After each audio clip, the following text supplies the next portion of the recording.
welcome to Omnibros Live on a Wednesday where people are expecting us to have finished Scalped, Lou. Oh, I man. want everyone to know that I read the first two books. Halfway through the first volume is like 10 other comic books put together. I clearly do not remember reading this now because I collected it in singles and then sold it or something. This is going to take a little bit to read and digest. I mean, I can see it next week, but no way was it going to be done by this Wednesday. I mean, there's so much that happens in this book, and it's incredibly well written. This may be the best thing I've ever read, and I'm not even done with it yet. Okay. This is You know, incredible. I had about 3 days last week where Oh I was yeah, fighting a cold. yeah. I was trying not to die, so that's probably why I'm in the same boat as you. I finished the first two volumes, and I just could not get it done in time. So hopefully by next week, next Wednesday, I can have that done. I should be just able to have finish that. Secret Invasion, Wonder Woman Historia, and 7 other Omnis done by then. Here's How do here's the important thing is I got my Emma Frost to stand up on a special stand. Oh, and she's already falling off. Come on, what are you doing? Work with me here, baby. She's embarrassing you. Goodness. She is. Like all the women in my life. There she is. And she's standing up on the stand that I got from Can of Beans because they put her in high heels and she can never stand up on her own. It's a hard world, isn't it, Emma? Okay, so banners, yes. InStockTrades.com, where you can get your collected editions from like 30% up to 65% off, depending on where you are on the site. Don't forget the 2% loyalty discount. Next Monday is the big gift card giveaway, $50 given away to a lucky viewer like you out there. Courtesy of InStockTrades.com. We're $50 worth of credit at InStockTrades.com. $50 or more gets you free shipping in the United States. Fabulous customer service, fabulous packaging. That's InStockTrades.com.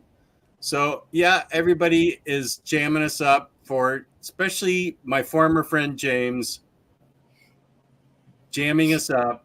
We did write it down in our Omnibus calendar. I love reading goals. I love the whooshing noises they go by. Yeah, that is true.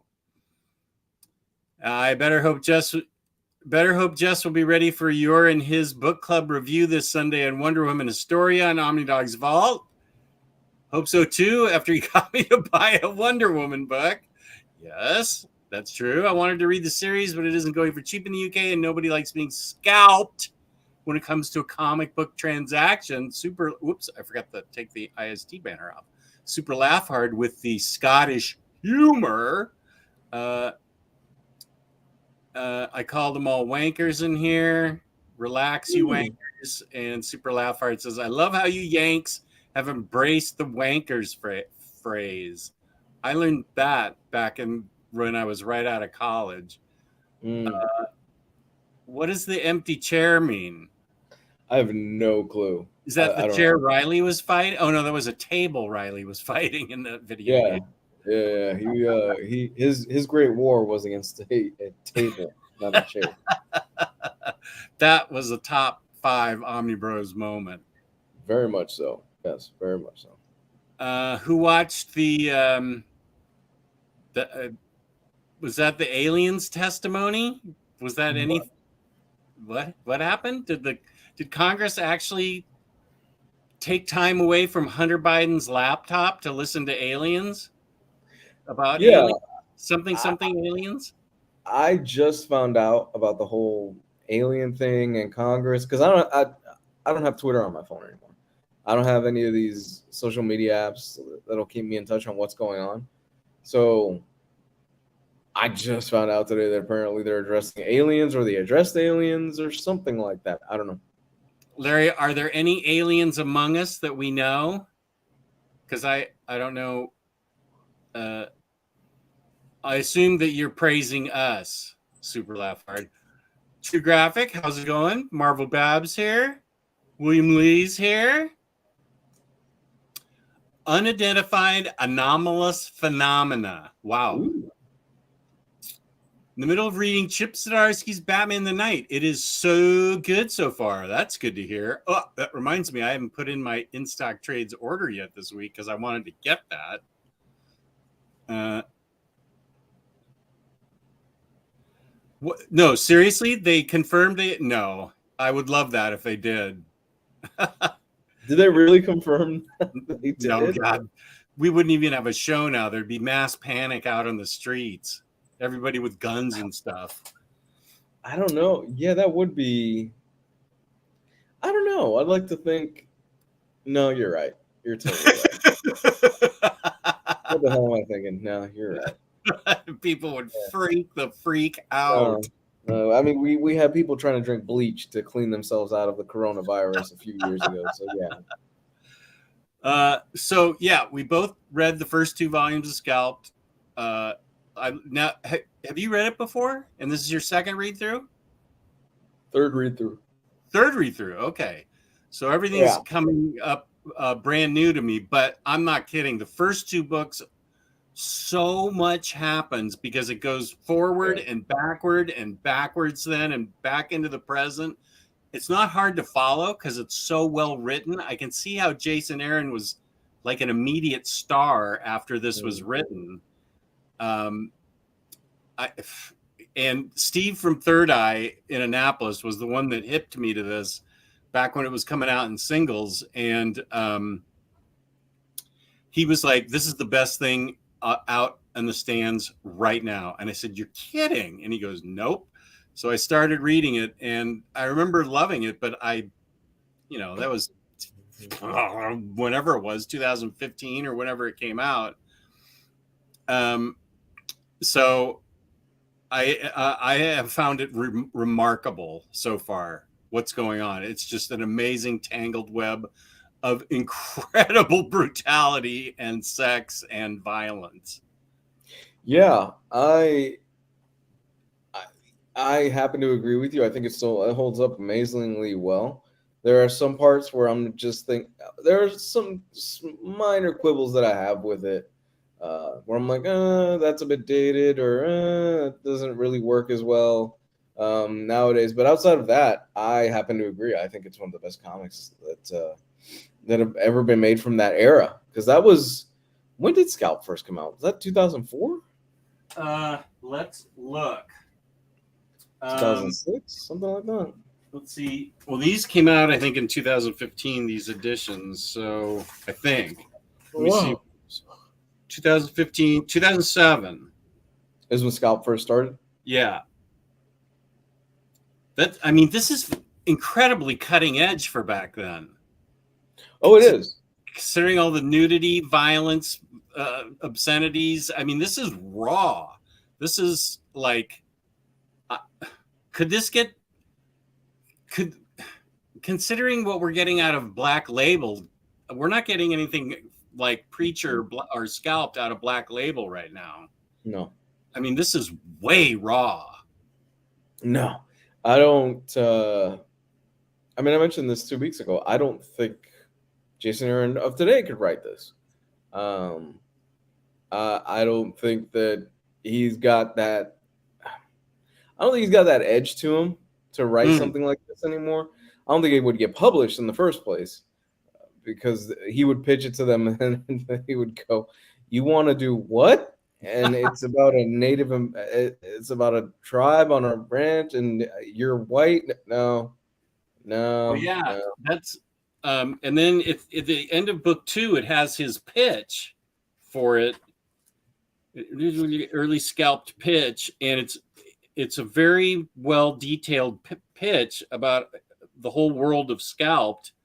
And the Lakota Badlands of South Dakota and all the Indian. I mean, it ties into stuff that I really remember well, like the protests at Wounded Knee, The protests at Mount Rushmore.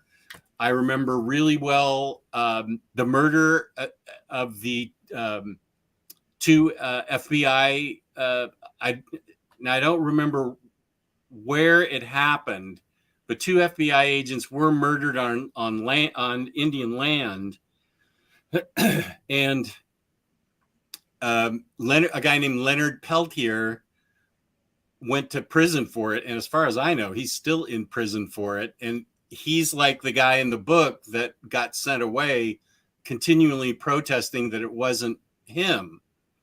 What's interesting is that back when Patty was in the nonprofit world, back in the 90s, we went to a lot of black tie events for these big clients of hers. And one was the Reserve Officers Association. And the head of it was the attorney general, or he was the prosecutor for the government on that case, the Leonard Peltier case. So he and I had a discussion about it just because I remembered the story, and he was emphatic in his presentation of he buttonholed me and pulled me aside and said, look, this is what I had for evidence. And he just like ranked it right out there and said, oh, wow, there's no doubt in my mind this guy was guilty. And he had already retired. I forget what he was, a Navy admiral, something. Very charismatic guy. But that's one of the things that this book has, is a lot of historical ties to it with the Indian protests. Native American protests that went on. They do use Indian a lot in this, in Indian and Red Man and stuff. Mm-hmm. So they do tie it to a lot of historical events. But I mean, and he really gets raw and gritty with life on the reservation. Yeah. The only quibble I had with it, and I don't know if it's really a quibble, is they do speak a lot of indigenous people, Native American tongue in this book for certain things. And I kind of wish that had been translated in the back of the book. I see how it would have taken you out of the story, maybe if it was translated like down at the bottom with an asterisk, but maybe in the back of the book, if it had translations for what they were saying to each other, because it's obvious he did an incredible amount of research. Yeah,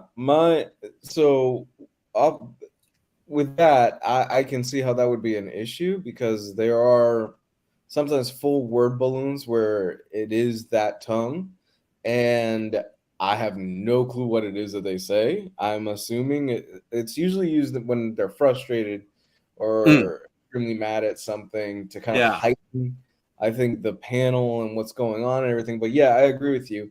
I think my biggest quibble with it, again, this is just off of my third reread on the second volume of the deluxe, is there is, especially at the very beginning of the story, there's a lot of characters telling you who they are.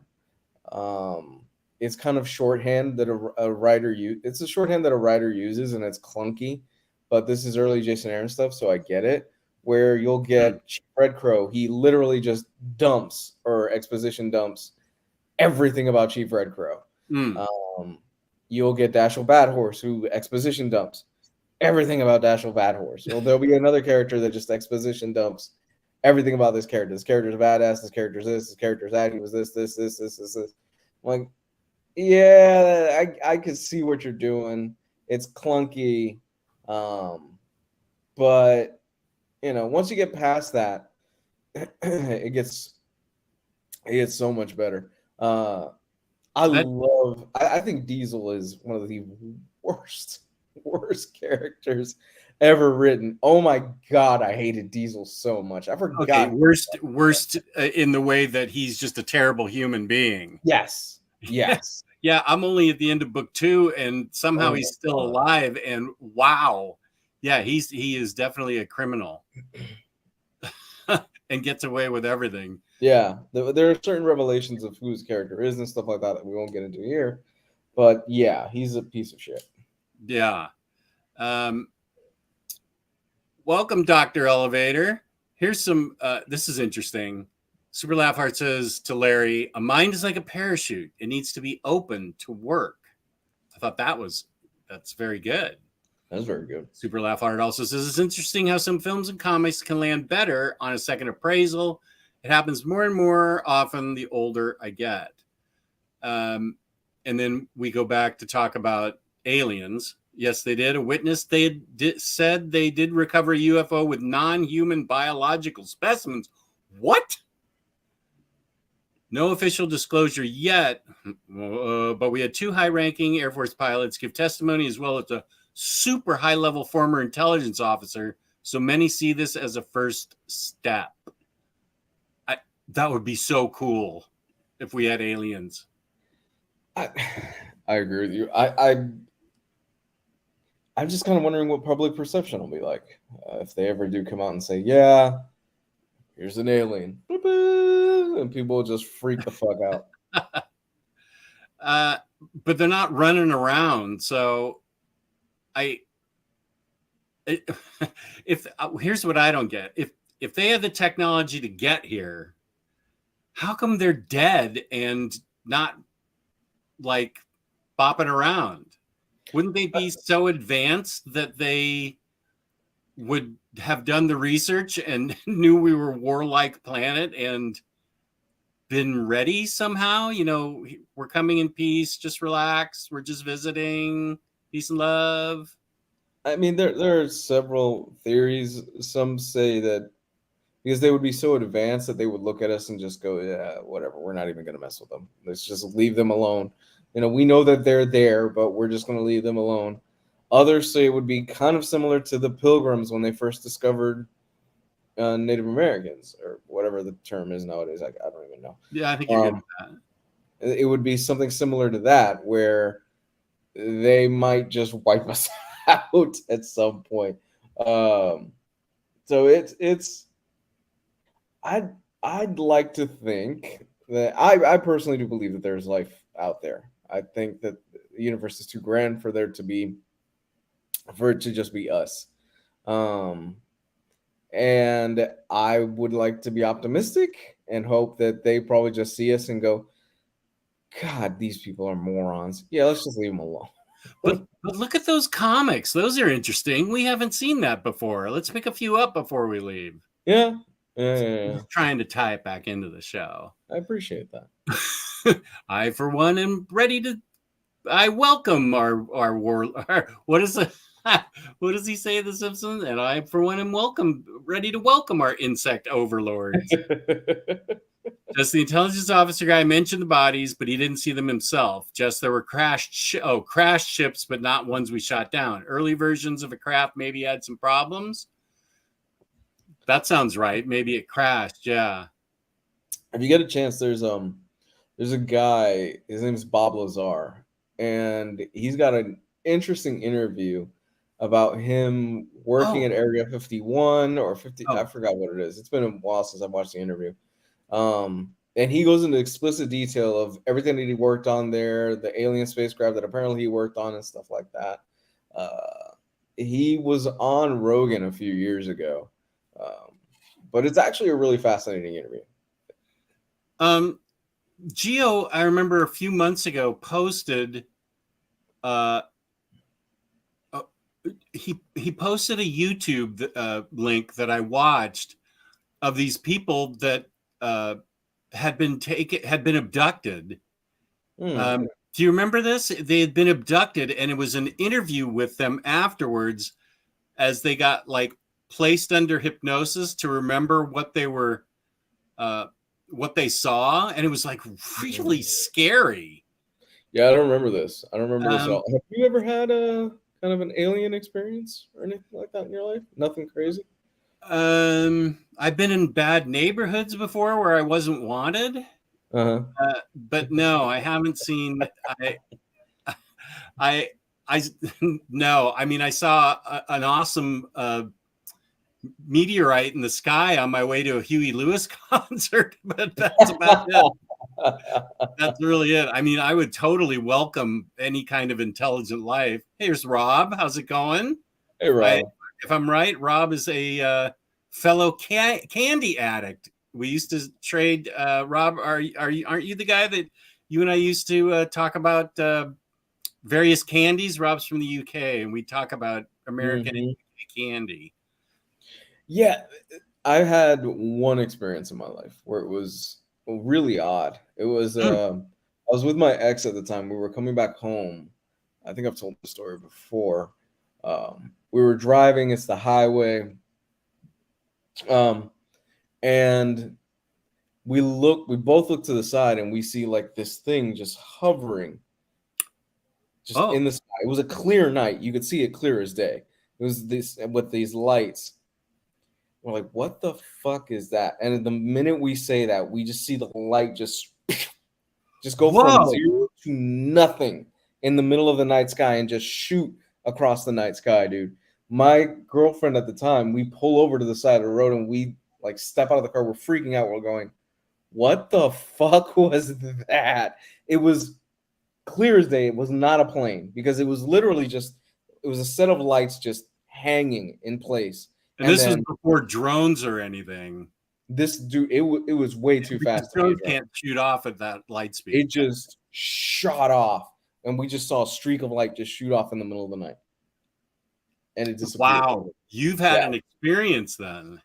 We pulled over to the side of the road. We got out of the car, and we looked to see maybe we could see, maybe we could still find it. We couldn't find it after that.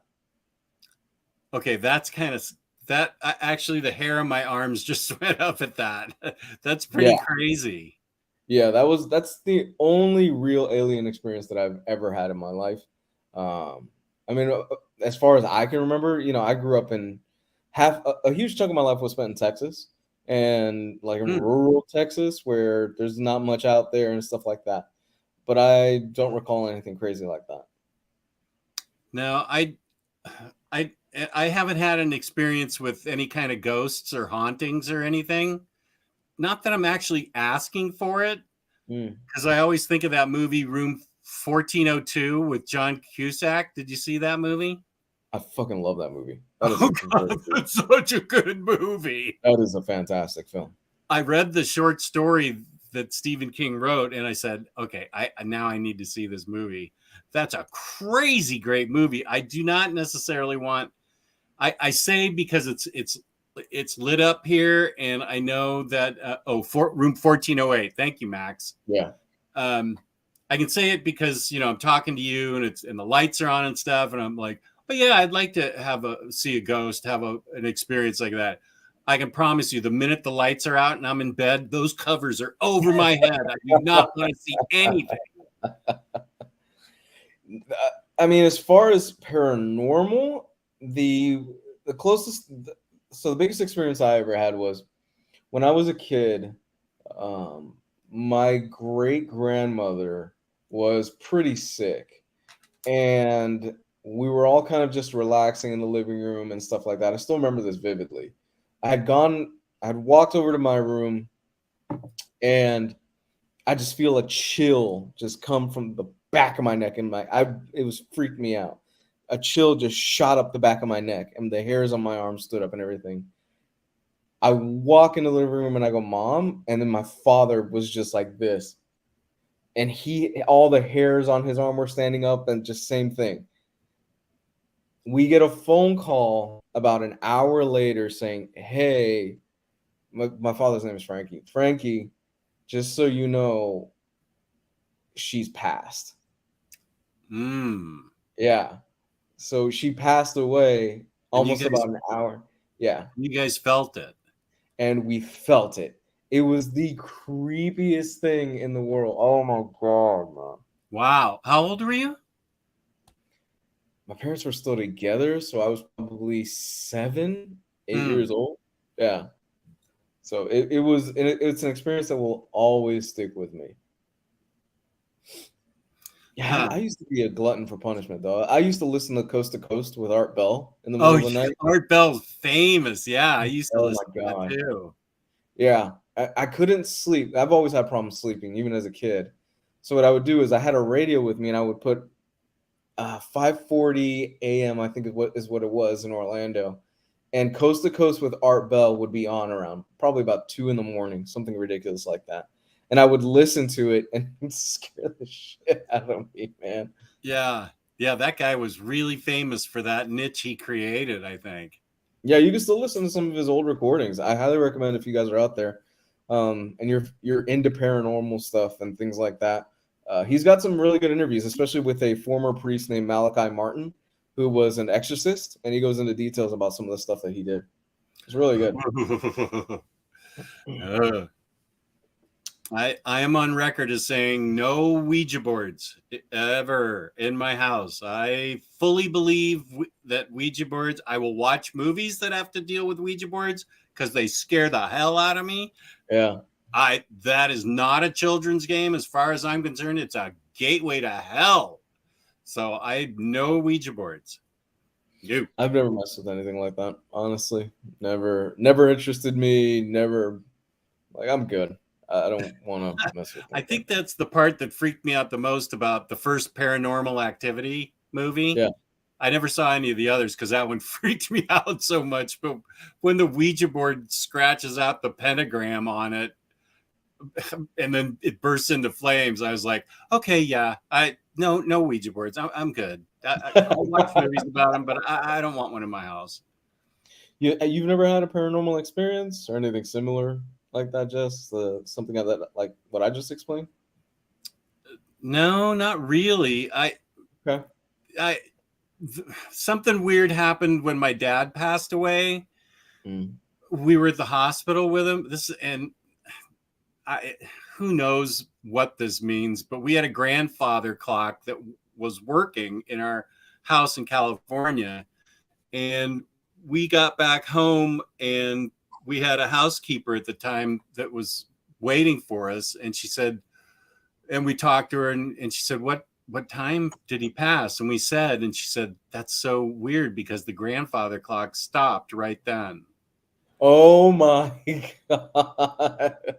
And we were like, okay, get that grandfather clock out of the house.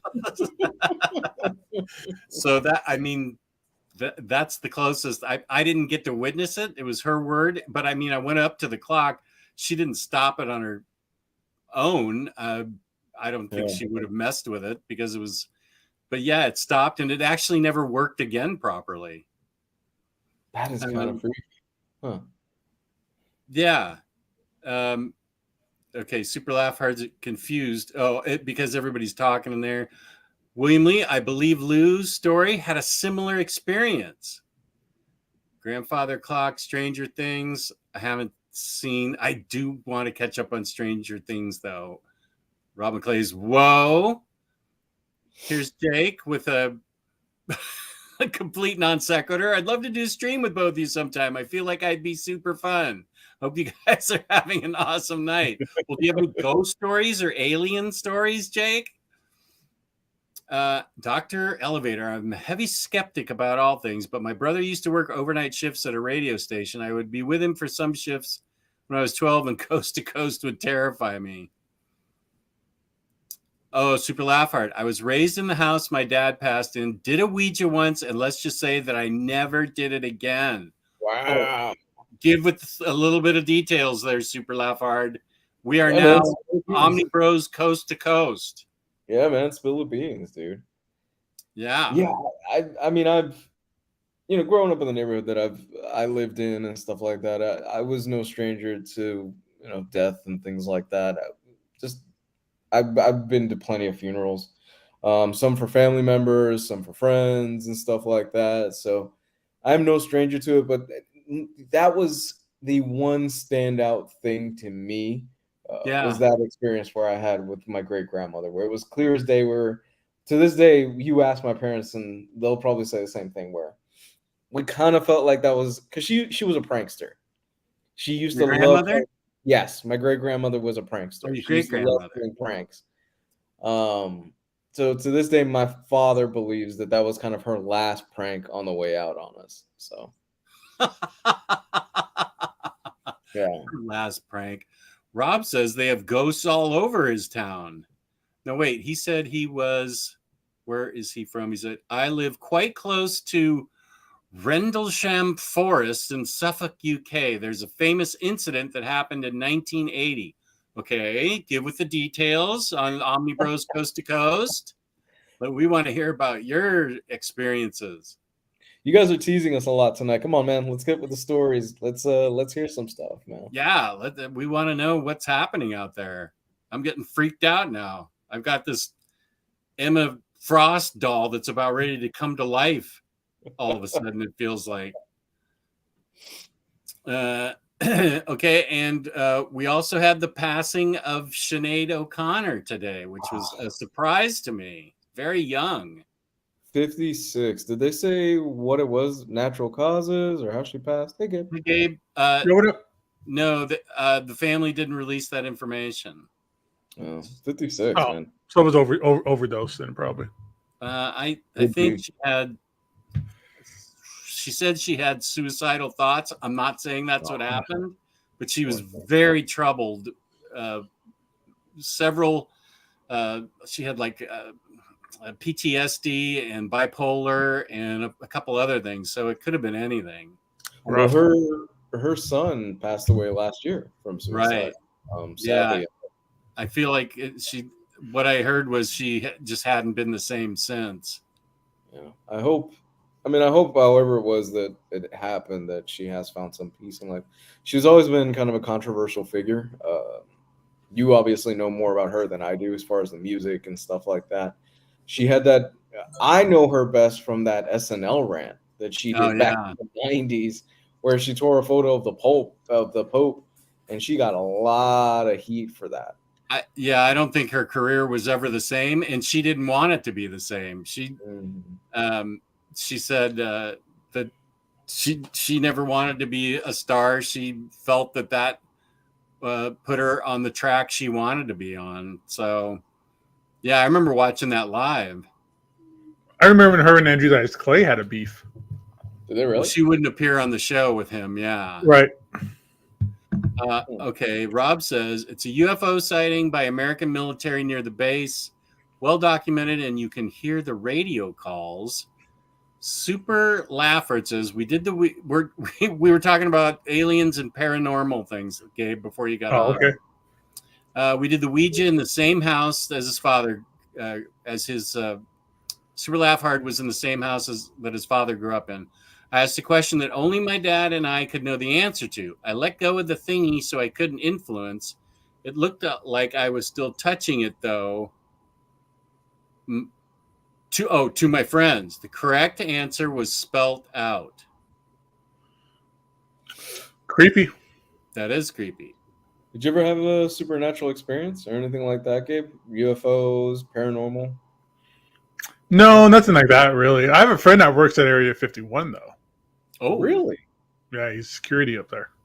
Oh, shit. He doesn't tell me anything juicy or good, but he's up there. And was he really a friend then? Well, I mean, they pay you really good money to not say anything. Keep your mouth shut. Yeah. Be quiet. Now here's Larry. I was about 13. Very short convo attempted with a transparent boy who seemed my age but dressed in period clothes about a generation earlier. Somehow I knew this was a sibling that my mom miscarried. Goodness. And had left out there. I'd like to hear more about that. That's interesting. What, Larry? That's pretty radical. Yeah, that is. It's a pretty extreme one. That's wow. I should have put this in the topic. I don't care about San Diego anymore. People are going to tune in, going, "Oh wow, what kind of San Diego talk are we going to have today?" Oh, have you ever been molested by aliens? No alien probes or anything like that. Nothing here. And we did talk about the first two books of Preacher. Scalped. Oh, okay. And we just we just discussed how radical it was, and especially for the time, and how amazing Jason Aaron's writing is. And I didn't I didn't pick up on the exposition thing that you did, Lou, so it didn't bother me. Okay. But it was also I feel like it's my first time really reading it, so maybe you already knew what was going on and you didn't feel like you needed the exposition. Okay, that's fine. What was the exposition thing that you're talking about, Lou? I'm totally the third wheel in this conversation. Yeah, You guys are talking about inside jokes, and I'm just sitting here like, that's cute. So kind of a little nitpick that I have with Scalped at the very beginning is that it feels like a lot of characters just exposition dump who they are. Whereas in comics, it's a very visual medium, so you could do show, not necessarily tell. So Right. You'll get panels and balloons of characters going, well, I'm so and so and so and so and so and so, and this is so and so, and I'm a badass. And then another character will do, I'm so and so, I'm so and so, or another character will explain, well, this character is this, and this. He doesn't do it often. He just does it within those first few issues, Mhm. and it's a shorthand tactic that a writer uses where they'll do that just to kind of, I want to set up the characters, I want to set up who these people are, and I just want to get it out of the way and get to the meat of the story. I don't see that as being a negative thing, though. I think Because it's- there's a lot of characters in this book to follow, and Yeah, ones there that are. come back that you forget about. Like there's one. I'm almost done with book 3, and there's another character that pops up. Oh, I forgot about this guy. So I mean, that's a lot of characters. So if you want to just give me kind of the, hey, I'm Indian and my father was a drug addict and now I have a baby and I live with my grandma kind of thing, I'd rather that than it be like, pages and pages dedicated to this kind of stuff. It's just a pet peeve of mine. Yeah, I get it.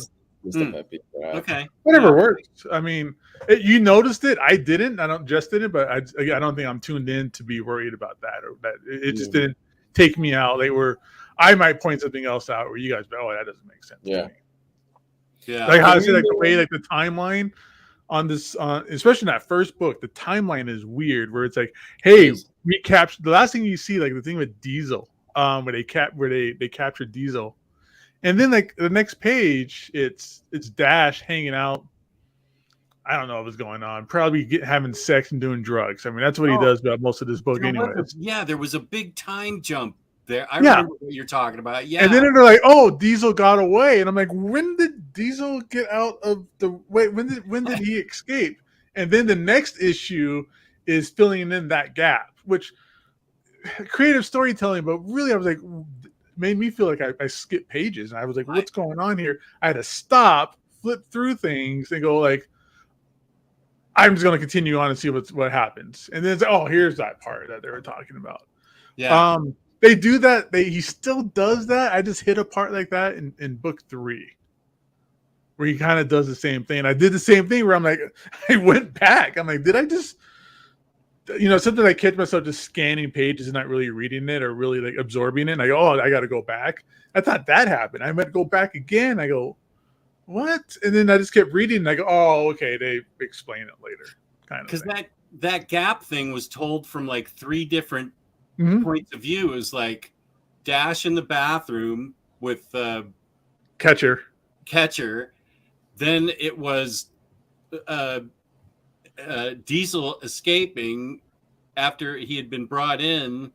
And then it was told from Diesel's point of view where he got on the horse and ran away.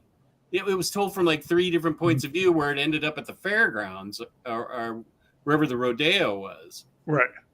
Or he even does that thing where it's like 25 years ago. And you get like 3 panels. And then it's like, 20 years ago, 8 years ago, 3 months ago, 2 3 weeks hours ago, from now. yesterday, that whole thing too, where it's I get it, and he's making things really connected. He's really expanding the world doing that, but it just kind of throws me off. I'm like, what are we building up to? Oh, it's just a dead baby, or something. You can't. I think it's like a Hickman book. You can't you have to really read hard in it. You have to stay concentrated the whole way through. Can we? I was telling this Jess, Gabe. Can we agree Diesel is one of the biggest pieces of shit? Oh yeah, character, he's horrible. He's supposed to be. He's written that way. He is a fucking horrible ass person in that book. he's 116 Kickapoo. Oh yeah, all that. Kickapoo. Oh wait, Larry has more. Went to get cookies in the middle of the night. House was dark. Everyone else was asleep. The boy was standing in the living room. I spoke to him and asked who he was. He opened his mouth to reply, and then he had this surprised look on his face. Looked off to one side, and then poof, he was gone. I always assumed he wasn't supposed to be there and talk to me and was called back or something. Whoa, what? I mean, did you get your cookies? Or did he steal your cookies? What if the ghost stole Larry's cookies? Oh my god, I think I would be super pissed. I'd be extremely annoyed. What kind of cookies were they? Tell us, what kind of cookies do ghosts like? Here's a comics book. I'm reading Stormwatch by Warren Ellis. Good. Purchased the secondhand. Don't cancel me. Who cares? It is very good. I feel guilty, but I got to read this and The Authority. But before I read my Absolute Planetary, does Stormwatch, that book that you got, contain the Aliens versus Wildcats issue in it? Super laugh hard, because That's important. yeah, it's super important. So make sure you have that issue in it. And if it's not in it, you need to get it from eBay for like $4, because that's like the entire. Otherwise, you won't understand like the last 3 issues of the book. It's the real origin of the Authority. Yeah. I did get the cookies and milk. Okay, so the ghost cookies weren't stolen. Speaking of Diesel being like the worst character, have you guys gotten to the part where the Humung guy comes for a visit, Mr. Brass? Yes, Mr. Brass. All right. Mo. Yeah, I love that character. Oh, have you guys like finished like that book yet? The whole thing? I finished book 2. Okay. I'm about to finish book 2. I'm like right there, just a few pages. I think book 3 you get a little bit more like Mr. Brass and the Humong, and it's like that's when I fell in love with the book like hardcore. Like, when the Humong stuff happens and like Shanka becomes my favorite character. At this point, Shanka is just like Red Crow's kind of like bitch boy. You know, like he's like, go do this and kill that guy for me. Like, you need to listen to me. Like, he really talks him down. But like after this is when Shanka becomes my favorite character. It's just wild at that point. Yeah, they start fleshing out Shanka a little bit later on in the series, and he's a very conflicted character for certain reasons that you'll find out as you get through it. I love his character. I think he's fantastic. Yeah, I think he's well written. I think he's very well realized.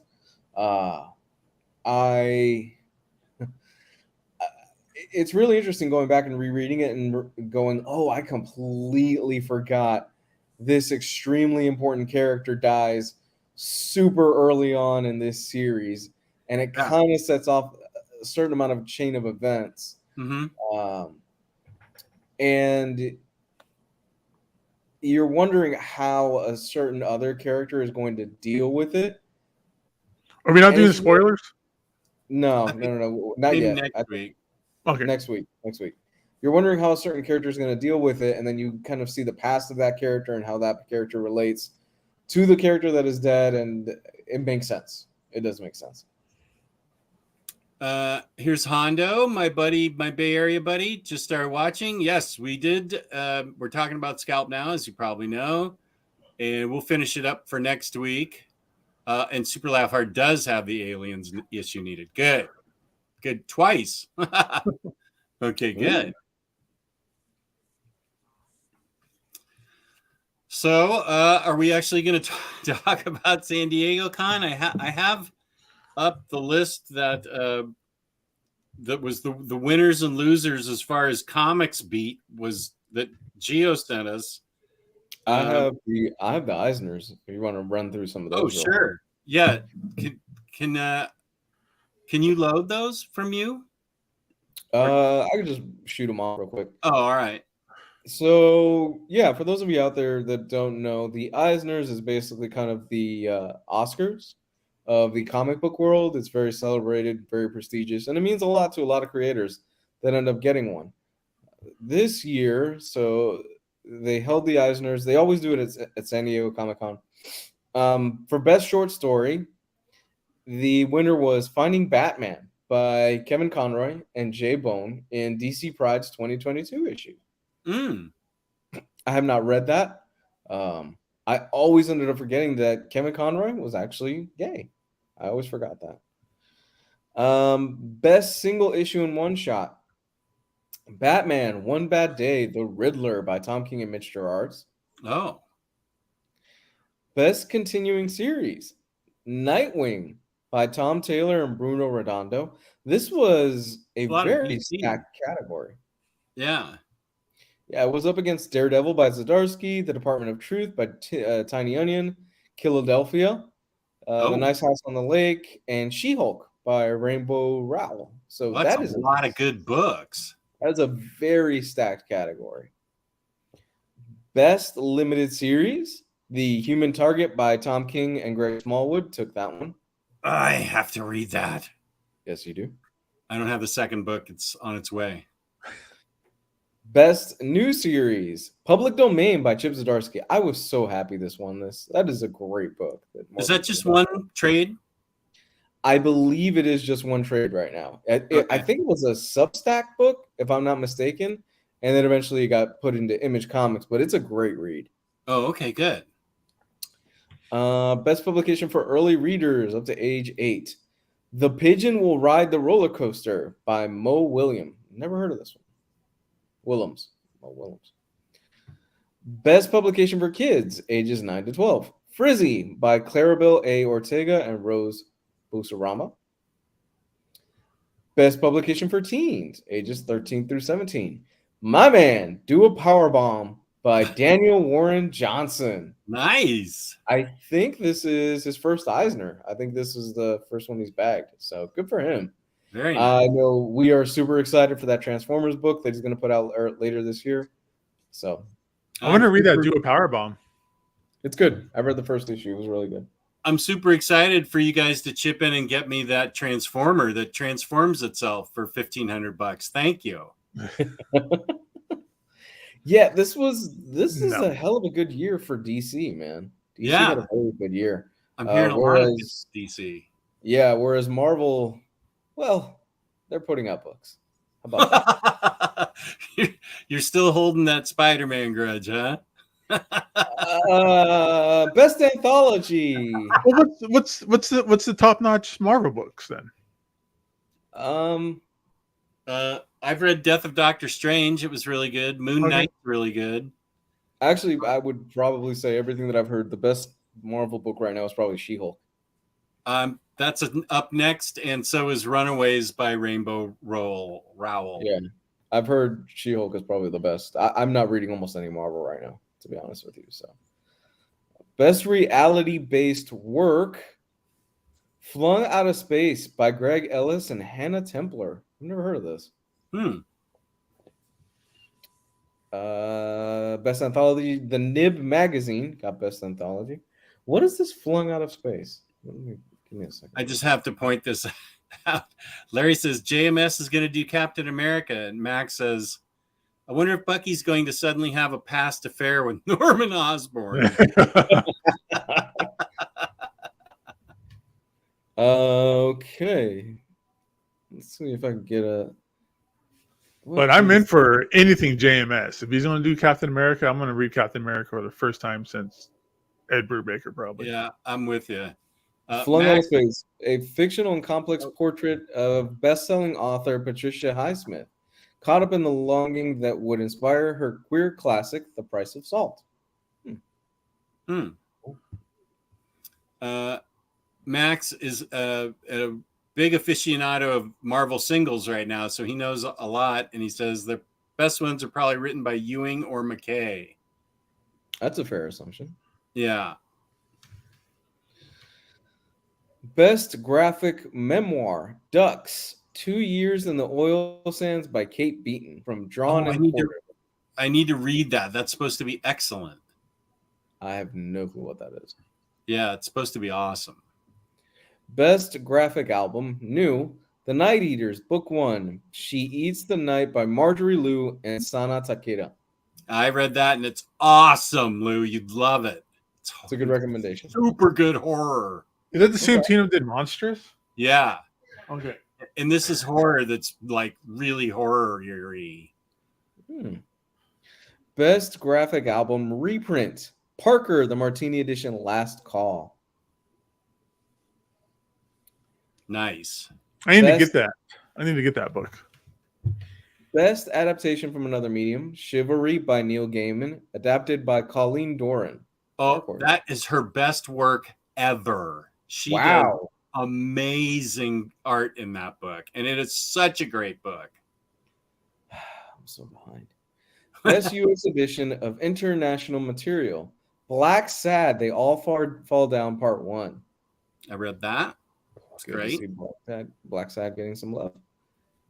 Best U.S. edition of international material, Asia, Shauna's Journey by Hayao Miyazaki, translation by Alex Duduko DeWitt.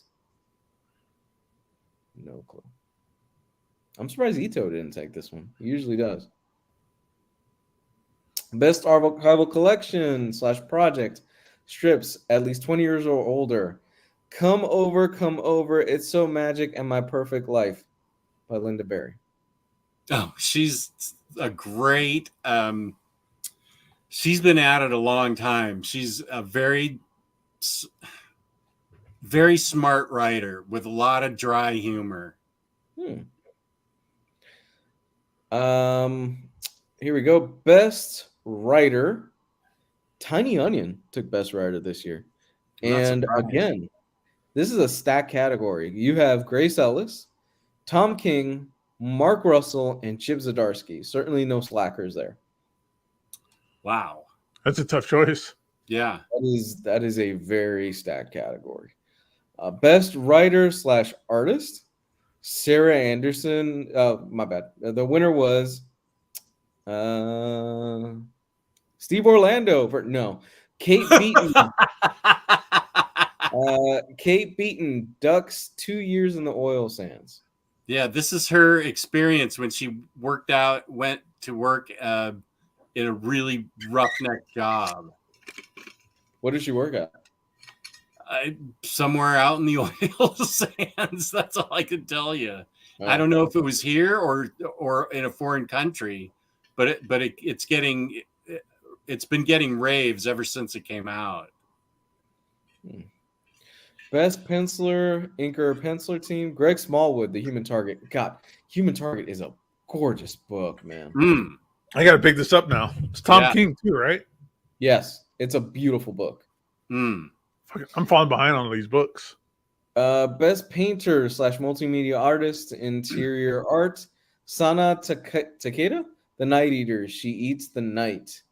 You have to read that book, Lou. Make it the next thing you read. It's so good. I mean, really, really, really good. Best coloring. Best cover artist first. Bruno Redondo got best cover artist. Wow, he beat out Alex Ross. Who else was in that category? Jen Bartel for She-Hulk. Yeah. Alex Ross for Astro City. That was then. Sana Takeda. I apologize. For Monstrous. Zoe Thorogood for Joe Hill's Reign. Another stacked category. Not Jenny Frison. What are we talking about? How dare they? Sorry, Jess. Okay. I'm done. Best coloring, Jordi Belair got best colorist. Best lettering, Stan Sakai. Best comics related to periodical journalism, Panel, Magazine. Okay. Best comics related book, Charles M. Schultz, The Life of the Peanut Creator in 100 Objects. Is there a biography on Charles Schultz in comics? That's what it sounds like. That's a graphic novel? That's what it sounds like, yeah. What's it called again? Charles M. Schultz, The Art and Life of the Peanut Creator, 100 Objects.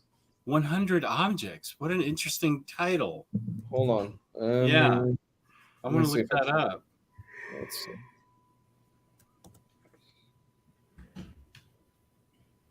I might as well look it up too. I feel left out. Is this a book? Is this a comic? What is this? Is there any pictures in this book? The I art don't like it and life, without pictures. the art and life of the penis in 100 objects. Oh wow, there's photos in here of his life and everything.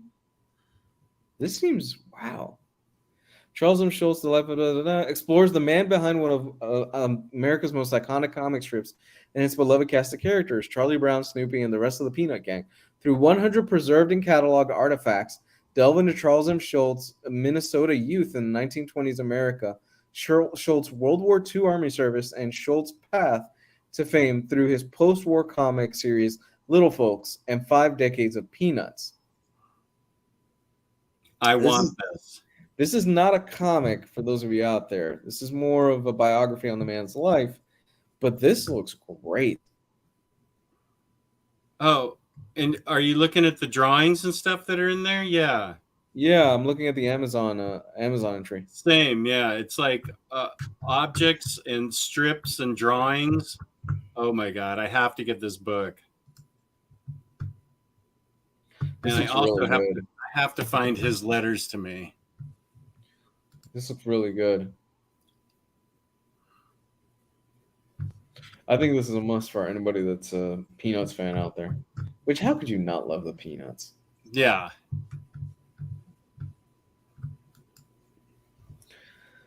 How cool is this? Best Yeah, bro. academic. I had Happiness as a Warm Puppy. That just for that alone, I want to get this. I still have that book. That was like a New York Times bestseller back in like 1968.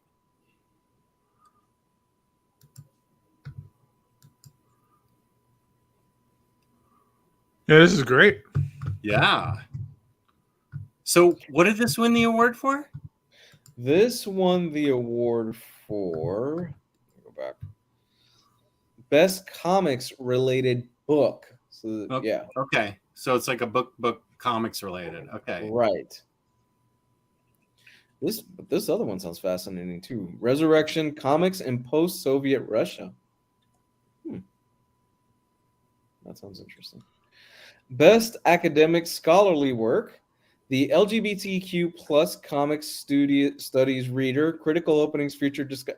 Okay, now you're just being pretentious after all that. We get it. You wrote a book. And you won an Eisner for it. Yeah, congratulations. Best publication design. Parker the Martini edition, Last Call. Oh, who do they give the name of the person at Fantagraphic? Was it no, it was IDW. Designed by Sean Phillips, IDW. Whoa. I didn't know Sean Phillips put that together. That's cool to know. Well, didn't Yeah. he finish like the last book that Darwin Cook finished? Brubaker and Phillips, they did a story themselves. Yeah. Yeah. And then there's 50 pages of boss information on Darwin Cook. Yeah, I need to get that upgraded version. God damn, I need to get all 3 of those again.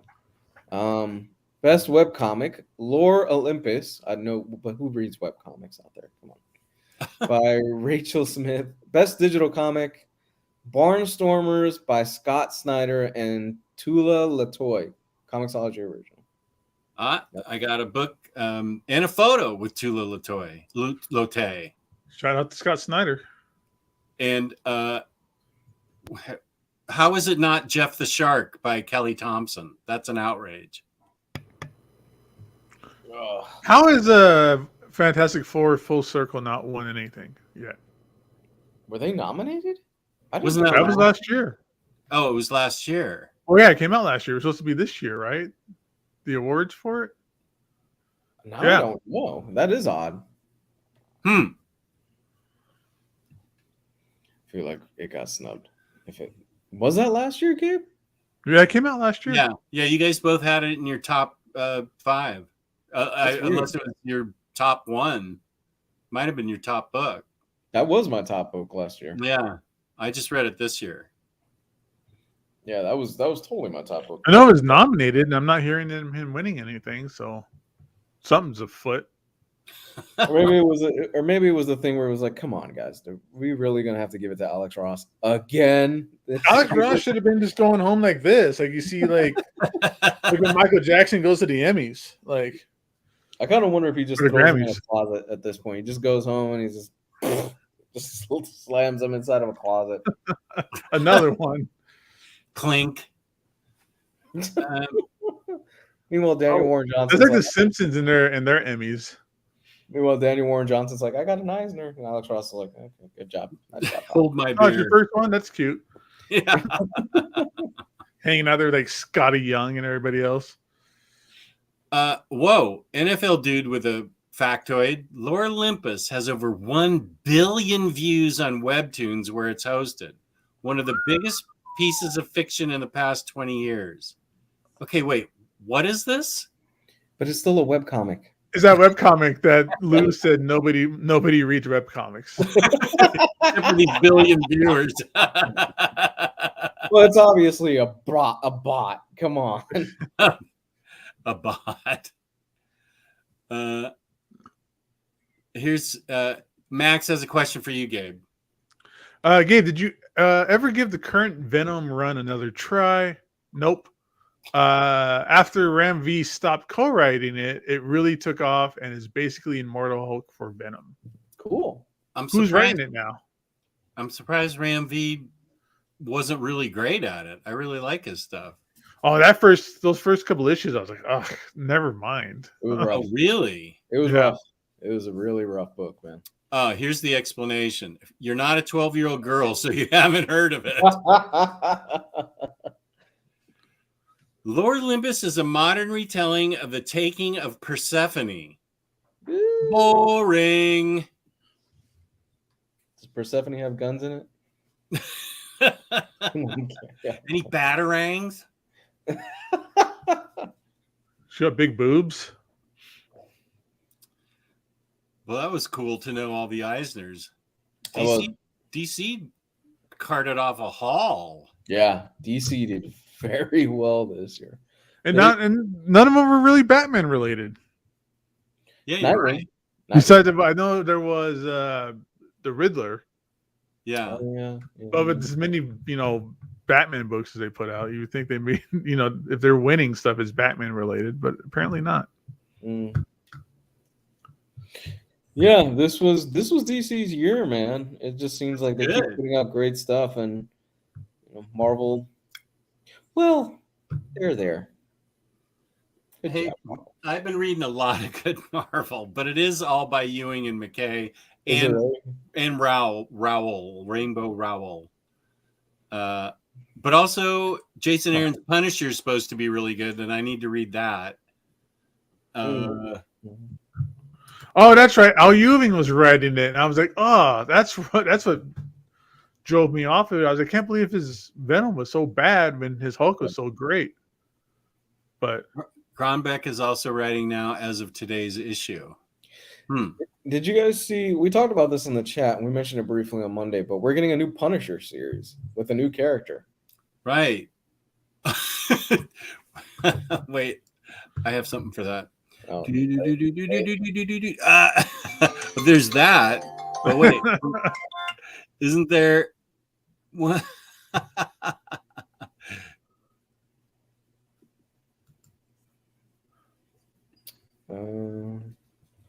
Two thumbs down.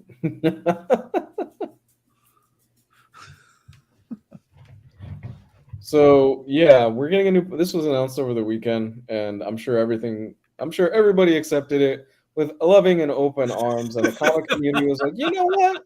This is comics. Frank will be back. No. there's only one Punisher. Yeah, and it's Frank Castle. It's like whenever Batman's not Bruce Wayne, and everybody just leaves the book, or when it's not Peter Parker as Spider-Man, everyone leaves the book until they come back. That's going to happen here. It did work with Superior, Gabe. A lot of people know, but they did leave the book until they heard it. It was really great. Yeah. Marvel Comics' new Punisher series replaces Frank Castle with a brand new character nobody's heard of. Here's the twist. The next Punisher comic series won't star Frank Castle. This is coming off of Polygon. Instead, some guy named Joe Garrison is suiting up for his next iteration of the title. Marvel Comics revealed at San Diego Comic-Con panel today. So, Who's writing it? Do you know who's writing it? Let me see. Not Steve Orlando. Because it could be Marvel's best writer. You never know. So the writer is David Pepose. Yeah. Okay. I haven't heard of him. I've never heard of him. I wish him luck. Hey, Good I hope luck, it's good. I don't want it to not be good, but you're Right. not gonna convince me to buy a Punisher book that doesn't have the Punisher in it. They keep trying this. They've tried it, different forms and stuff like that to replace the character, and it never works. It doesn't. This is some like elaborate scheme, or he's in the future, or something like that. I'm not interested. I mean, I kind of would have liked to have seen Cable take up the mantle of the Punisher. I think that'd be fun. Maybe this guy's wife and kids were murdered in a park too. Was he? He was in the park next door to where the Punisher's wife and kids were murdered. He doesn't look like a Vietnam vet. No. He's got some boss ass guns there, though. Cable did it better. Are they taking away the Punisher skull too? It looks like it's the nuclear reactor skull, sort of. I like that design. I don't hate the design. I mean, I'll give it a shot. Yeah. I hope nothing but the best for this team, and I hope it takes off. I hope it's a great comic. Honestly, genuinely hope it's a great comic. But every time they have tried this, it doesn't work. I like Dave Rachter. He's a really good artist. This is actually a pretty good comment from Larry. Here's what I want to know. Why can't these people just make their own new character instead of trying to change legacy characters? That is an argument that has been had for years, buddy. Except for All New Wolverine. That worked. That worked.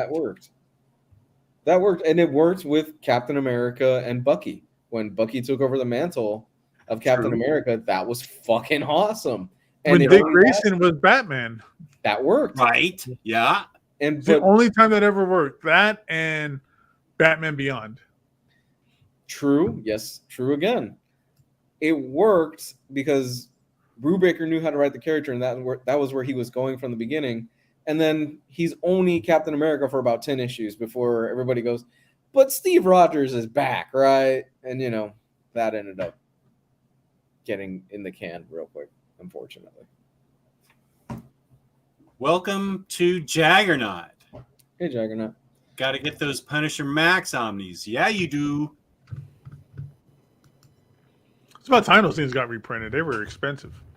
They've been in and out of expensive for a long time.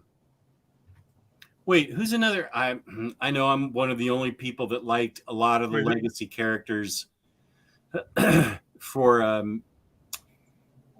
when they made everybody a female. Wolverine. I mean, Laura was Wolverine.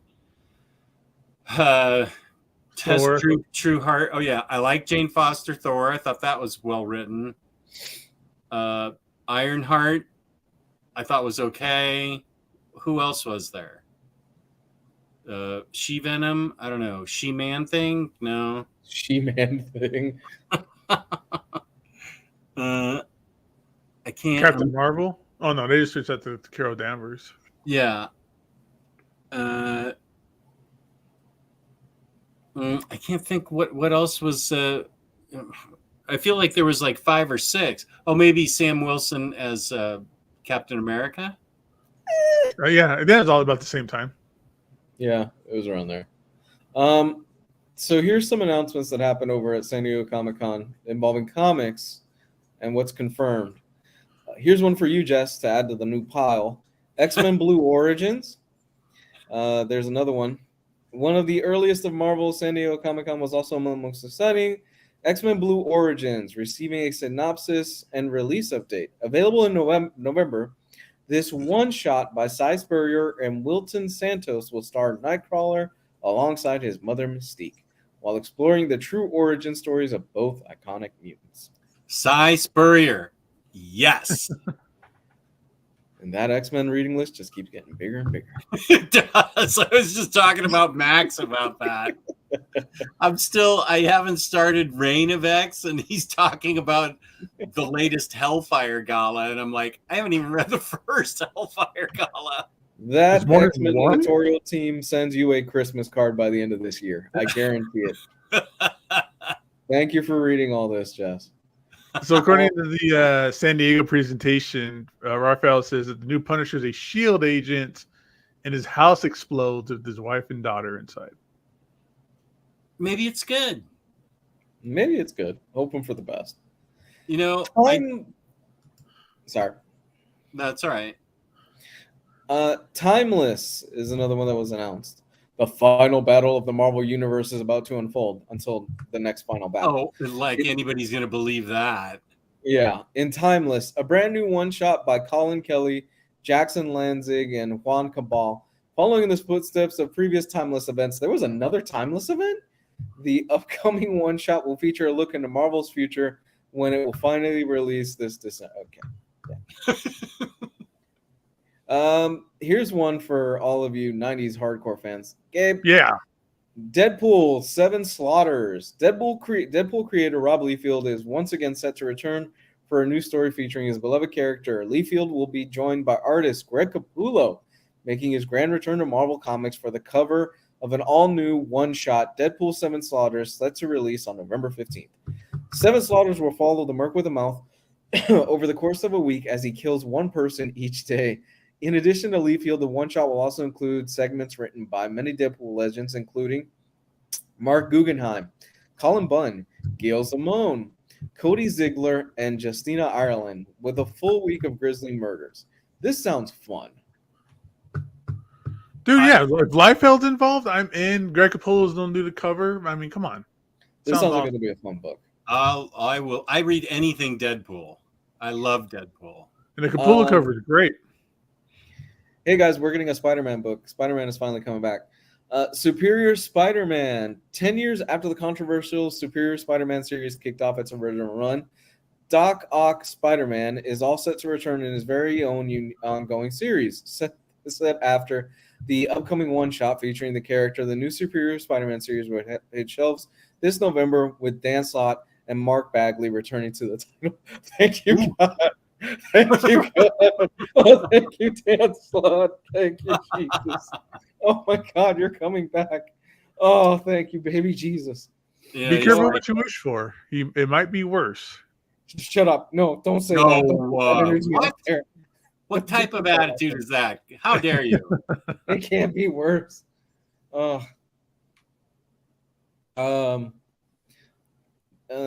Featuring all new adventures of Otto Octavius. So they have confirmed it is Otto Octavius that's back as Superior Spider-Man. Look, I don't care how he's back. I'm all for Superior Spider-Man. Yes. I love that book. Time to Kill and First Contact. In addition to his new Deadpool one-shot, Marvel legend Rob Liefeld is set to return for 2 new ongoing series. This will last about 5 issues. Announced at San Diego Comic-Con. Hey, come on, man. Be nice. I will be nice. I'm sorry. Both announced it's 7 issues. Both announced at San Diego Comic-Con. Liefeld will helm Time to Kill and First Contact, 2 new series, which will debut in 2024. Marvel didn't reveal any of the details regarding the plot of either series, but did release concept art for both. Judging by the promos, the Time to Kill will feature Liefeld's already iconic new character, Major X, for a brand new adventure. Meanwhile, First Contact will star Cable alongside the original X-Men team, each of whom sports their first suit. Cool. I'm so sorry, Jess. There's a new X-Men series coming out. New God damn, dude. New X-Men. After the tragic events of Marvel's recent Fall of X crossover, fans were teased with the return of the X-Men at San Diego Comic-Con. They were gone? Staying true to character. I haven't even got to Fall of X. This is a big spoiler for those of us 10 years behind.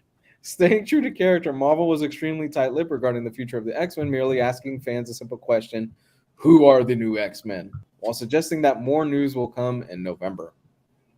That's all we got. As long as one of them is dupe, I'm okay. New Daredevil series, Daredevil Black Armor. San Diego Comic-Con included new details regarding Daredevil's future in Marvel Universe. DG Chichester? I've never heard of this person. Oh yeah, you've read stuff from him before. He's a long time writer for Daredevil. Is he? You've read him before.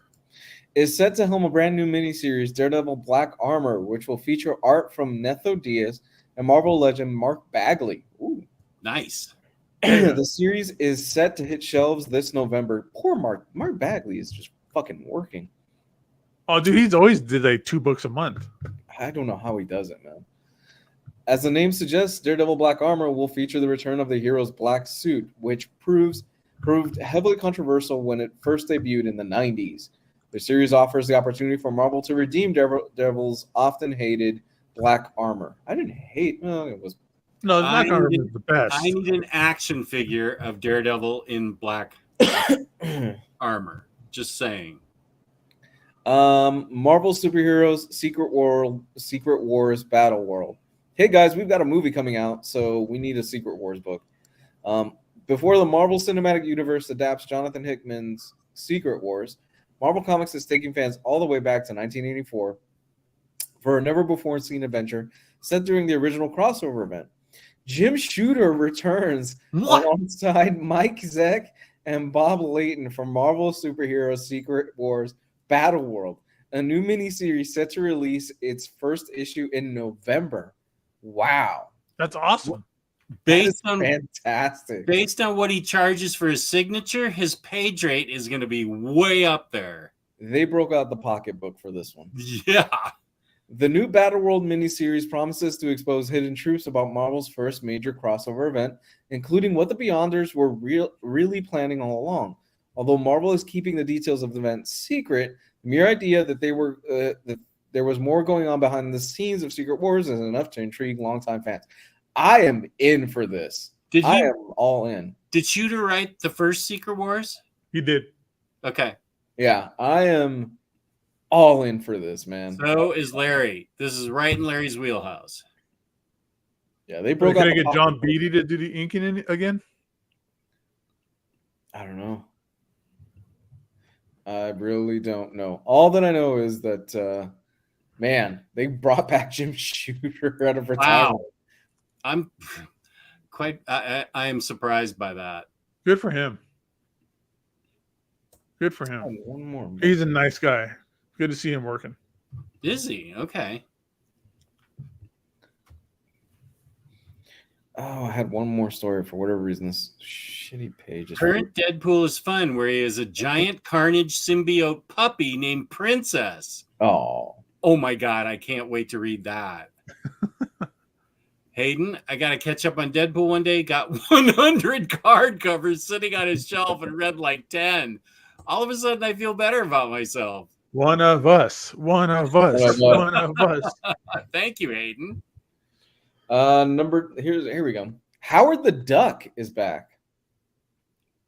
Marvel revealed brand new details about its upcoming one-shot, Howard the Duck #1, this week at San Diego Comic-Con. Chip Zdarsky, Daniel Kibblesmith, and Merrick Kay will helm the upcoming one-shot. Ooh, I will read that. I loved his Howard the Duck. It's not the real Howard the Duck. Oh, don't rain on my parade, man. If it's not Steve Gerber, it's not the real Howard the Duck because he put Howard the Duck in like a Zdarsky's Howard pocket universe. Oh my gosh. Let's get back to She-Man thing. Can I share my screen? Let me show you. Can you? Yeah. Okay, here we go. Yeah. I didn't know. Share your opinion on how Howard the Duck is not the real Howard the Duck without Steve Gerber. Shut up. This is what it's come down to. Your flagship character has a baseball bat in his hand. Oh my God. Gang War. Oh, I've been reading about this. I totally don't want to have to follow this. Your flagship character is carrying a baseball bat in his hand. All right.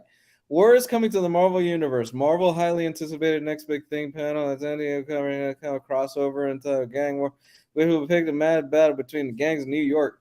The event will begin in November, and the Amazing Spider-Man #30. I'm so not reading this. Forget Lou, that's not a baseball bat. He's from Queens. That's a stickball. That's a stickball bat. He's not wrong. Look how it's shaped. Yeah, look how it's shaped and look He's all not the wrong. wrapping on it, all the tape He's on it. not That's wrong. stickball. Or is this a billy club? Is this like one of those nightsticks that they use in Britain or whatever? Fuck yeah. Okay, who's reading this? Somebody's No. got to read this for us, right? Well, Max will read it. This event will begin this November in the Amazing Spider-Man 37. Wow, you guys are starting off with a real bang there. Before spinning out into other titles, finally ending in March.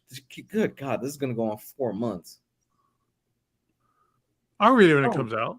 Oh, good. Kingpin, Hammerhead, Mr. Negative, the Owl, Hobgoblin. Oh, those are interesting characters, he said in 1970. Come on, man. What are you doing? Will force the street-level heroes of Marvel Universe to go to great lengths to save New York. As part of the crossover, Marvel is also publishing several spin-off titles, including Amazing Spider-Man Gang War one-shot and the 3 miniseries Luke Cage Gang War, Spider-Woman, and Deadly Hands of Kung Fu. Oh my God. Ooh, Spider-Woman. You lost me after all those miniseries. I hate that. I'll never read them. I'll never read them. I know. I need to install AdGuard on my. Yeah, me too. Yeah, I just keep forgetting. My daughter keeps reminding me to do it, and I just never remember. Is anybody going to read this Gang War thing? I don't see anybody honestly excited for this. They keep advertising it and they keep pushing it out there, and I don't think anybody really cares. Is there were there any? Did you already read DC announcements, or was there anything fun coming out from DC? Let me take a look. Because so far it sounds like I have 10 new X-Men titles to read and and Superior Spider-Man, which I will read. Okay, yeah, I've got some stuff. Let me see real quick. Every DC hero is turning into an animal, and all the other big news that come. Okay. God damn it. What? Okay, here we go. All new DC Comics confirmed that. Okay. Here we go. Jesus, let me get some water first. I'm dying. Okay, fuck. All right. Detective Comics Outlaw by Ramby, Dustin Nguyen, and Jason Scott Alexander. Ramby's run on Detective Comics have been a breath of fresh air for fans of the title. I need to read this. Yeah, I've heard it's good. The run feels like a combination of the classic Legends of the Dark Knight series with V's distinct style. For 4 issues, V will be taking a break from his current big story arc to give fans a fun Batman adventure set in the Wild West. Sold. Let's kind of keep going. Okay. Hey, give me more Western comics. Return of Superman 30th Anniversary Special by Dan Jurgens, Louise Simonson, Jerry Ordway, Brett Breeding, and Carl Kessel. Return of Superman was the finale in DC's epic Death of Superman era in the 1990s. The story famously introduced a series of new heroes who sought to keep up with Superman's mantle, namely Steel, Cyborg Superman, and Connor Kent Superboy. That was a fun period. I actually really enjoyed that. I like that whole period. Isn't that collected in Death of Superman, though? I think it is. This anniversary book was announced during the Jim Lee and Friends panel. Return of Superman 30th Anniversary Special comes not long after the Death of Superman's One Giant Book, which returned to the classic creators of the events of the story. Creators like Dan Jurgens, Louise Simonson, Jerry Ordway, and Brett Breeding and Carl Kessel will revisit one of the most celebrated events in comic book history. Oh, revisit. So they're redoing it? I don't know. That's all I got. Titans Beast World by Tom Taylor and Ivan Reis. Oh, that's a great team. I'll read that. Yeah. Ivan Reis is good. Let's do it. Titans Beast World is set to be the largest DC event during their ongoing Dawn of DC relaunch. The series will focus on Teen Titans Beast Boy, who is set to transform into Justice League supervillain Starro so that he can take on the Necrostar. The event is also set to tie in with Amanda Waller's escalating plans against the metahumans of the DCU. Yes, please. I'll This take sounds that. great. Yeah, this sounds great. This sounds way better than Gang War. Amazon's attack. Once a famously hated event starring Wonder Woman and her fellow warriors, Amazon's attack will be returning for a new series. Announced during the Night Terror panel, Josie Campbell, writer of She-Ra and the Princess of Power, will write the series, and Vasco Gegorgiev will That's illustrate it. Hadayama? I don't know. Superman 850 by Joshua Williamson Gleb. You're killing me, DC, today. Come on. Gleb Melnikov? How dare you hire all these foreigners with hard names? Did we just invade Russia? Did we pick up a bunch of Russian guys to draw at DC and I didn't get the memo? What happened? Superman's relaunch title under writer Joshua Williamson has been one of the most enjoyable new comics in the of the dawn of DC era. With the title's 850th book coming up, the publishers are making sure to capitalize on the milestone with an all-new all-star creative team in an oversized comic.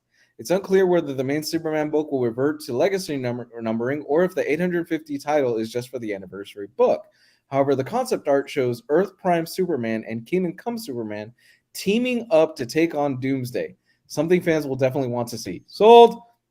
I'm buying it. Yep. Kingdom Come Superman every day of the week. Batman and Robin by Joshua Williamson and Simon DeMeo. Batman and Robin have always been a great duo since their earliest adventures together in the Golden Age. In the latest series together, fans will get to read about an older version of the two heroes, with Damian Wayne heading off to high school. Whoa. Batman and Robin was actually first announced at the start of 2023 around the birth of dawn of DC, but Joshua Williamson went into further details during the San Diego Comic-Con. The writer revealed that Damian would butt heads with a big Batman villain, but also introduce Shush, a female version of Hush. Oh, I hate that idea. I hate that whole fucking concept. Shush. I hate Whoever the whole came up concept. with that should be immediately shit canned and never hired in the industry again. I hate. Look, I love you, Joshua Williamson. I think you're a great writer. I hate that whole fucking concept, right down to aging up Damian. Stop aging up Damian. Stop aging up Jonathan. Please. Just Please. call her Ms. Hush or something. Shush. Well, you know, you have to be kind of inclusive these days, Jess. So I know. I mean, Captain Shush, Captain Hush, something. Don't assume this imaginary character's gender, Jess. It's fine with me if she's female. Just what? Shush. Shush. That leans into her being like a kindergarten teacher. Shush. How clever. He just put an S in front of Hush. Oh Shush. my god. I want that. I can imagine the pitch meeting for this. And Joshua Williamson just writes Hush on the board and then puts a dollar sign right next to it and goes, Shush. And that was the whole pitch meeting. Oh, that sounds terrible, guys. I can't wait to be wrong. And this is the greatest thing I've ever read. However, I highly doubt that's going to happen. This is going to be I Punchline. hate Shush already, and I usually don't. This is going to be Punchline all over again. Why? I think Punchline is freaking Black Widow compared to Shush. Oh my gosh, Shush. Sounds terrible. I love you, Joshua Williamson. That sounds funny. What was the name of Bane's daughter? Bane? Wasn't it also something stupid? Oh yeah, Bane's Like brutal daughter. or like I don't know. Or even they gave Lobo like a daughter and they named her something like Crush. Shush. Oh my gosh. I still got a few more. I holy smoke. One of us has to read this. Just because if we eat crow, we'll eat crow. We've done it before. That's fine. Yeah, I agree. This sounds terrible. Outsiders by Colin Kelly, Jackson Lanzig, and Robert Carey. Batman and the Outsiders have been one of DC's most underrated teams since their creation in the 1970s. True. At San Diego Comic-Con, the company unveiled a new Batman-free version of the team, led by Batwoman and Luke Fox. The team that usually consists of Black Lightning and Katana will get their awaited comeback after Brian Edward Hill's brilliant 2019 series. The comic was announced during Gotham City panel and will bring together the creative talents of Colin Kelly, Jackson Lanzig, and Robert Carey. Their creative team described the 12-issue limited series as a weird pop culture adventure. You already lost me. I'm actually interested in Batwoman, and I know that creative team of writers, and I think they're really good. Are they? So I will give that a shot. Also, Bane's daughter is Crush, so we have Shush versus Crush coming up soon in Brave and Bold number 200. What's Lobo's daughter's name then? Is it also Crush? Lush? Fudge? Lush? Yeah. Lush. No, Lush is a makeup brand, isn't it? No, it's my uncle. Baby, Lush is a makeup brand, right? Lush is the soaps and the bars and stuff. Okay. Oh, Yeah, Luke pretending he doesn't know that it's a makeup brand. Okay. Hey, I love a good bath bomb just as much as anybody else. Or any makeup where you look like Harley Quinn. If you guys have not had a really relaxing oatmeal bath bomb, you're missing out. I'm just saying. Just throwing it out there. It's been confirmed. It's actually Lobo's daughter is actually named Crush. Right. Okay, so who's Bane's daughter? Is it Vengeance? Oh, stop. No. His first appearance was in Vengeance of Bane. What? Wait, maybe Siri knows. Hey Siri, what is Bane's daughter's name? For some reason, I just picture him. Oh, her name is Vengeance. For some reason, I just picture in my head Gabe as EIC, and people just come up to him and pitching these ideas, and he just goes, "Get the fuck out! Just don't ever come back here. Just don't ever come back here." Hayden's right. Yeah, it's Vengeance, Bane's daughter.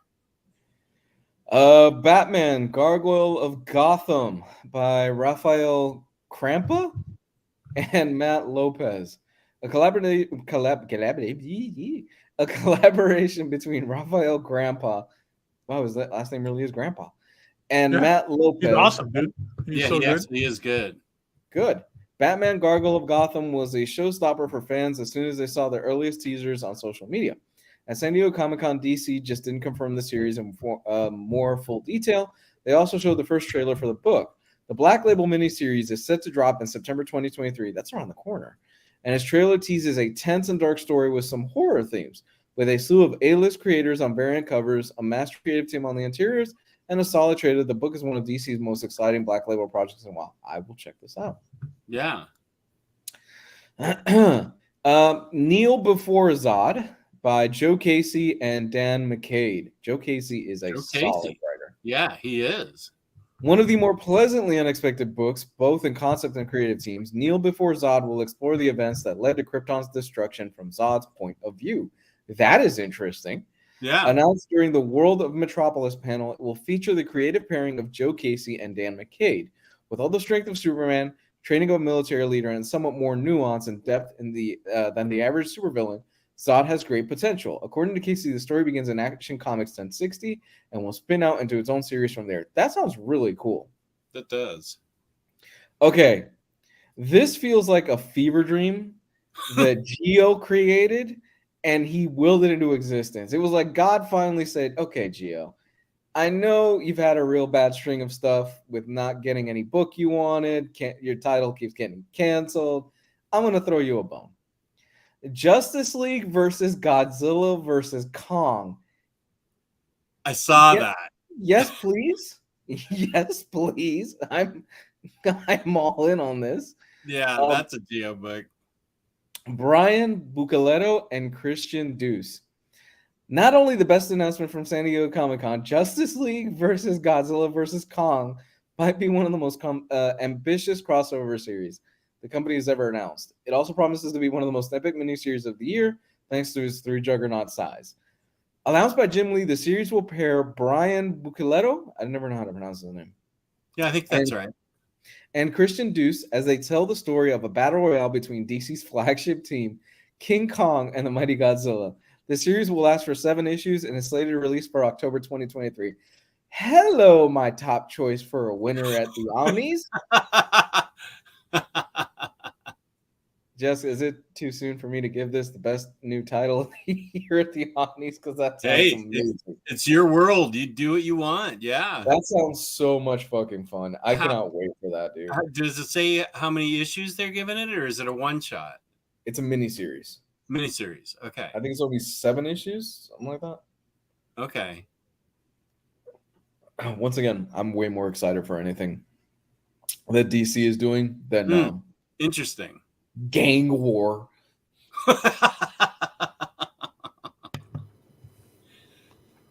Well, apparently, in everyone in the chat saying in the new X-Men Gala event, they teased Hickman's Gods series. Oh yeah, I've heard about that a lot. Yeah, if Hickman's writing anything, I'm picking it up. Same. Well, Put him on Spider-Man. What is he writing right now? I need to pick up that issue. I keep forgetting. Ultimate Invasion. How is that so far? It's good. The first issue was great. I don't know if the second issue is out yet. I got to find it, but okay. Does that tie into Gods or is that separate? Not sure. Okay. There's only 1 issue in, so you know Hickman. You got to give it like 4 or 5 issues. Oh. And you're like, that's what's going on. That's just the charts. Charts. Anything from the chat? What are they excited about? Lush, Shush. I'm hearing a lot of Crush. Ultimate Invasion is good. Second came out today. Oh. Hip Hop Happens loves Do a Powerbomb. Not quite as good as Murder Falcon for me, but it was instant classic in my opinion. His depiction of movement is impeccable. He's so good. Yeah, Danny Warren Johnson is so good. Yeah. You're 100% right. Can't wait for his Transformers. Yeah, I think that's what everybody's really excited about from everything I read. Right. Oh, here we go. Max has got us caught up. Gods at Hellfire Gala is basically a new character that Gods is about shows up and says, You said you were the new Gods, boy. I rode the OG, eh? And then left. Max, isn't it past your bedtime? Yeah, I need to read Ultimate Invasion. I got to download those to my tablet tonight. I'll put those in the back burner. Oh, Immortal Hulk Omni? Dude, yeah, if you haven't read Immortal Hulk, that is amazing. That is Absolutely worth it. I got the hardcovers. Same. Same. I had a feeling about that. Nobody excited for Gang War in the chat, huh? Nobody? That's surprising to you? No? Nobody excited for the new X-Men book or the 30 they just announced? Well, there were a bunch of them. I think Max told me a bunch of the X-Men titles, and actually some of them sounded really good. Where was that? Why am I not? Okay, done. Yeah, okay. Blah, Kay Quinn asks, do you need much prior knowledge before reading Immortal Hulk? You don't, but it just enhances the reading experience.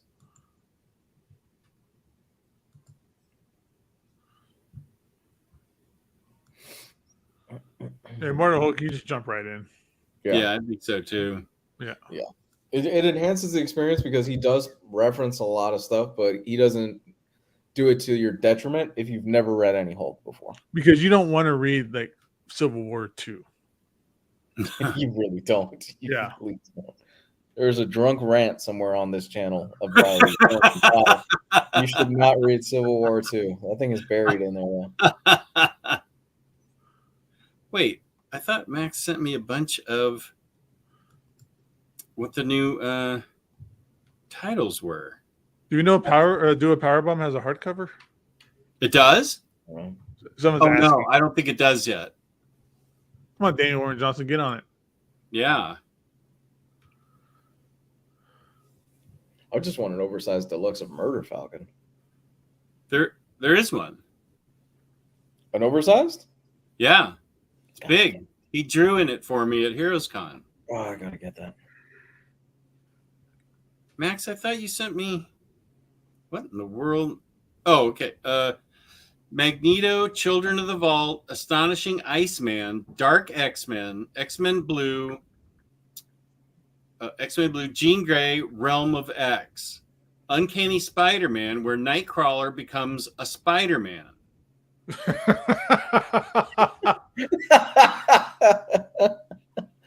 That sounds better than Gang War. Yeah, it does. I like the sound of Dark X-Men, Magneto, Children of the Vault. I have no idea what that is. Astonishing Iceman. It depends on the writer. Jean Grey. But Uncanny Spider-Man, I think that's the winner, where Nightcrawler becomes a Spider-Man. That's the best. Jokes aside, because I am genuinely curious. Jokes aside, honestly, how far behind are you, Jess, from the current X-Men stuff that's out there that you need to read? I have not started Reign of X, which means there are like 14 Reigns of X. Then there's Hellfire Gala and Inferno. Okay. And then there's Trials of X. There's 10 Trials of X and X Lives of Wolverine. I'm so far behind. Goodness, man. Bless your heart. Wow. But I'm excited to read them because I love those anthology books. Okay, that's cool, man. Goodness. Wait, what? The Scooby-Doo movie may have Harley Quinn in it? Harley Quinn starts next week, I think. Oh, I can't wait. I love that. I know. I love Bane. It's so great. In that anniversary special, I need to see the Valentine's Day special. I need to see that again. I love how Joker steals his meal at the restaurant or whatever it is, and he gets pissed off. Yeah. Oh, Harley Quinn starts tomorrow. Thank you, Max. Oh man, Jess, why don't you tell them one more time about our lovely sponsor? That would be InStockTrades.com, where you can get your collected editions from 30 up to 65% sometimes, depending on where you are on the site. Don't forget your 2% loyalty discount. Next Monday, we're giving away a free $50 gift card worth $50 of credit at InStockTrades.com, courtesy of InStockTrades.com. $50 or more in an order gets you free shipping in the United States. Fabulous customer service, fabulous packaging. That's InStockTrades.com. And they have a new way they're shipping their books. These are amazing. They've got hard, how can I describe it? It's like a hard cardboard frame in the box that the books get set in. And then they seal it up instead of the foam they used to use. Now it's this way rigid package that they stick the books in. It's amazing. I don't know. I mean, it's recyclable, but I hate to throw it away because it's such good quality cardboard. There's nothing that's going to happen to those books in that in-stock trades packaging. It's amazing. Bomb-proof packaging. Yeah.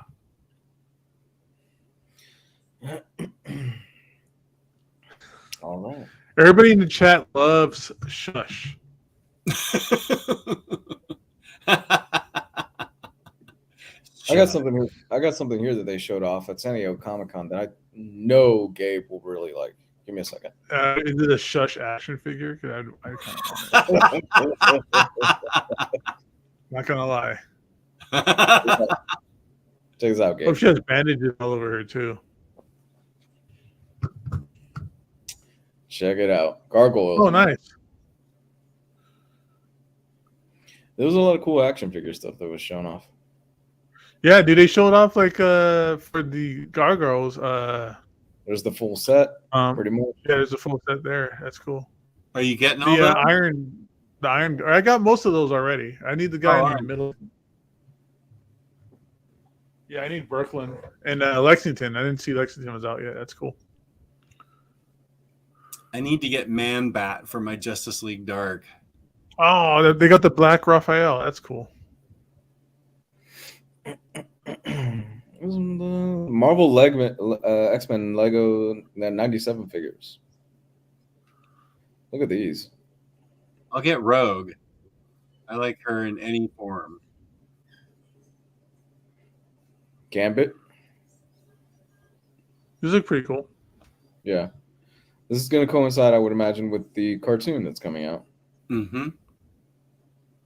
This is cool. I like how it has the hands and stuff like that. Cool. Magneto. I think the packaging is just the figure.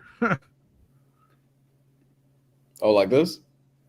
Yeah, that's cool. Very kind of basic. You got that black under his eyes. Does he need to go to sleep, Grandpa?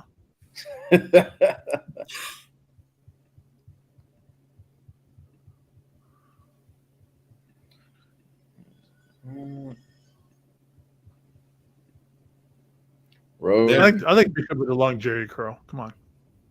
You like Bishop with the Jerry curl? Oh hell yeah! Come on. Got that. Travel back in time and fuck up your bed, your pillowcase. I love this version of Storm. I love the Mohawk. That's really cool. I love Mohawk Storm. Oh, what a cool pose. I like how these are very like basic, solid colors too. It's not like too many paint apps on it or anything. You gonna pick any of these up, Jess? Good. I like this. This Logan's really cool.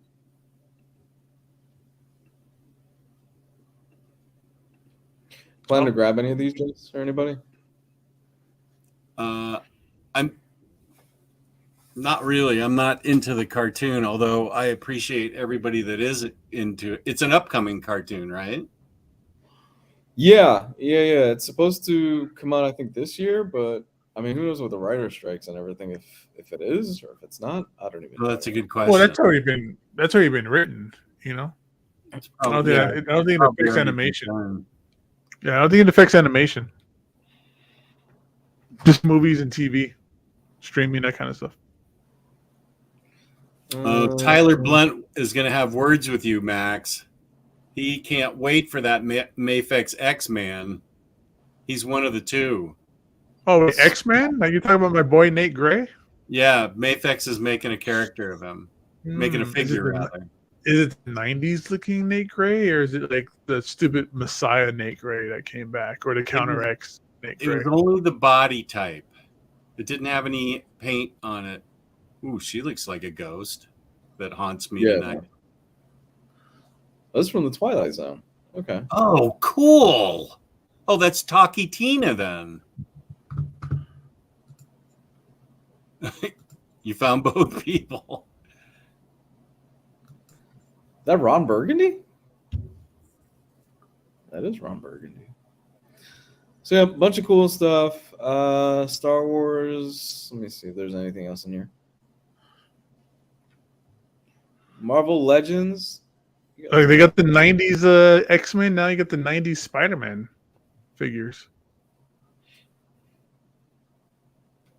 That's cool packaging. Yeah, it is. Okay, now tell me that some like Gen X didn't pose that with him giving them a selfie. Like, that's not how that camera works.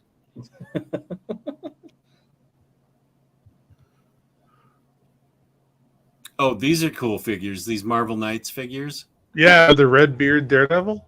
Yeah, and Blade looks like half his head got chopped off.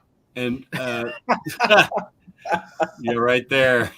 That is a really bad flat top. He needs to get to his barber and get that fixed up right away. But the Build-A-Figure is a mindless one, and it looks really cool. Okay, I want Clea. That is the one I want.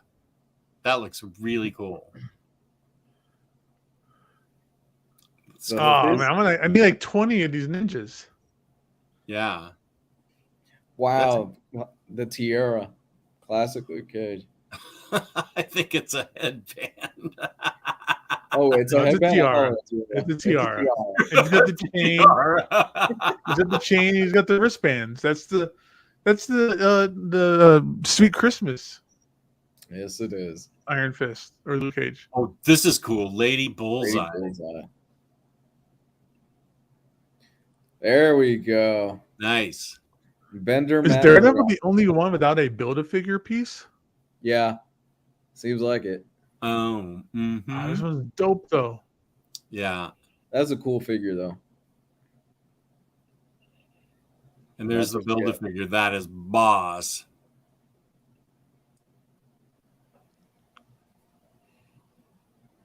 Yeah, I want that Daredevil. That's a cool one.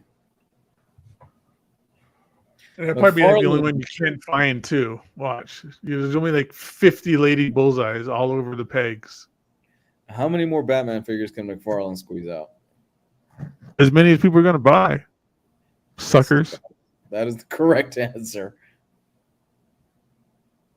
Is that Stone Cold? That is Stone Cold Steve Austin. The Black Series? Wait, go. Oh. My bad. Wait, who is that? Wait, we're just. Was that Marvel Legends series? The West Coast Avengers box set? Amazon exclusive? No, thank you.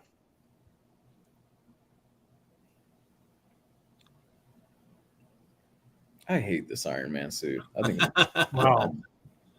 You don't like the Centurion? I think that's what it's called, Centurion suit. No, not a fan. I've already got a What about tiger. Homeboy? What about just normal Homeboy in just a jumper? Not. Who's at the bottom? I have no clue. Craig. Who brought their boyfriend? Look, it doesn't matter how you try to pose this guy. Nobody's gonna buy this one. Who is this? that? Is this just random character number 5 from casting, from Central Casting? Wait, who's the character next to Iron Man? The female character. That's Mockingbird. Mockingbird. Okay. Yeah. Yeah. I've got a good tiger already.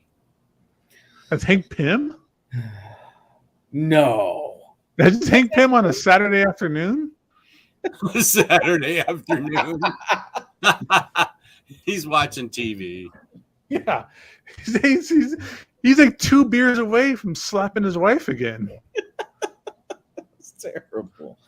She's just being a wife beater and drinking Monster. Look, Jess. No, you want it. It's got baby Grogu. It's got baby Grogu. Don't you dare zoom in on that. It's got baby Grogu in the passenger seat. You can make room for this. Look at it, Jess. Look at him. Oh, you're killing me here. Oh, he's got a jetpack too. Cool. Look how they got him posed. Who posed the Mandalorian? His legs are all twisted and spread apart. Looks weird. Yeah. I thought this was a fishing pole for some reason. I was like, oh, it's he and Grogu go fishing. We'll take his son out, a little fishing. They're playing the Andy Griffith song in the background. I swear to God, I thought this whole thing was one thing and it was a fishing pole.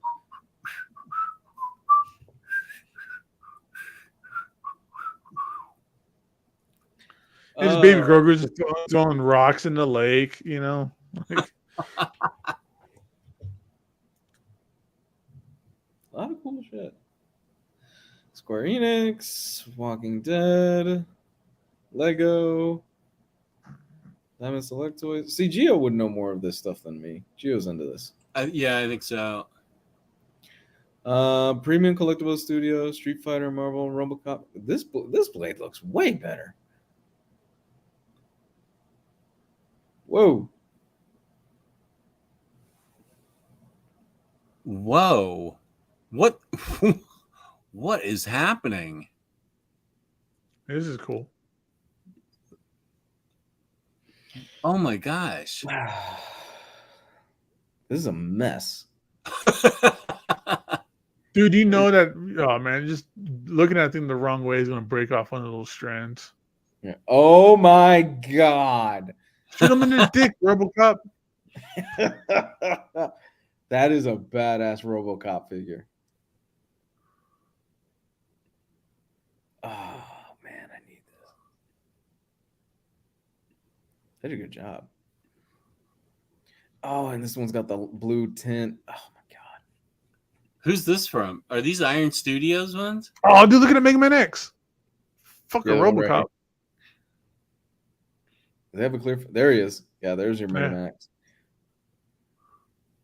Oh, look at that. Have his like half with his armor on, half off. That's cool. I wonder if you could snap the pieces into place. Oh, I'm sure you could snap it easily. Yeah.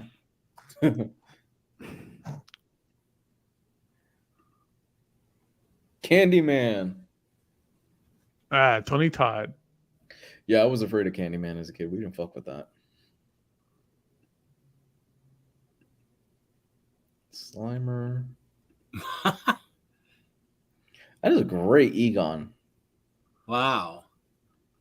Oh, you know that's a connecting one too. There, yeah. So there's stands.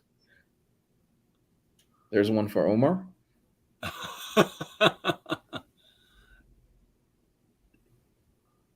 Ooh, that's a dope Storm. All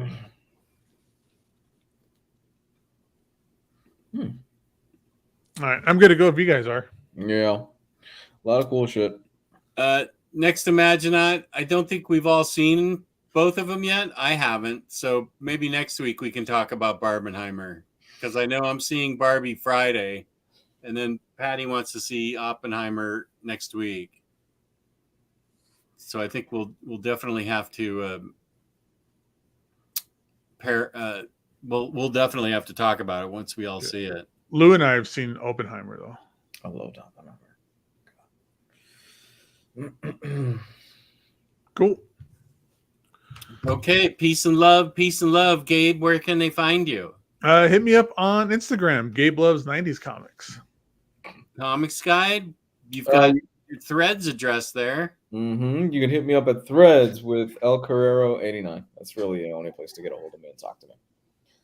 And OmniDogs Vault on YouTube and OmniDogs_Vault on Instagram. And I have a Discord that I ignore completely. So I don't know who's in it. But go ahead and see if you can find it.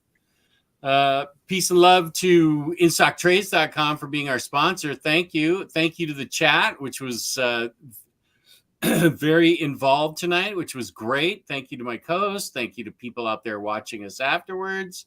Peace and love. Peace and love. Thank you all so much for watching us. We definitely appreciate it. Good night, everybody. Where's the thing? There's the thing.